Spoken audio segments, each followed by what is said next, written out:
Let us go through some of the usage scenarios with respect to partitioning. We'll also see how to use it effectively rather than just focusing on when to use it. When it comes to partitioning, it is typically used to manage large tables so that tables does not grow abnormally over a period of time. Partitioning is quite often used on top of log tables, reporting tables, etc. If a log table is partitioned and if you wanted to have data for 7 years, partitions older than 7 years can be quickly dropped, and it will reclaim the storage that is used by those partitions. Dropping partitions to clean up huge chunk of data is much faster compared to running delete command on non-partition table, and also delete command does not guarantee that the storage is reclaimed even if we delete a huge chunk of data. For tables like orders with limited set of statuses, we often use list partitioning based upon the status. It can be two partitions, one for closed orders and another for active orders, or separate partition for each status. As most of the operations will be on active orders, this approach can significantly improve the performance.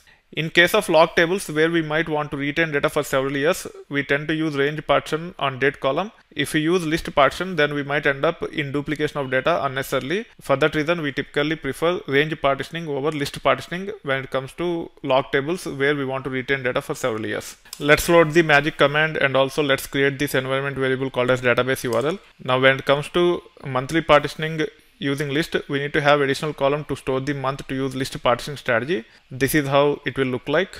Let me drop this table. If you take this, the table name is users_monthly. If you look at this, we have created date and also we have created month. I have defined it as integer, and by running this we will be able to create the table. Then we can add the partitions like this.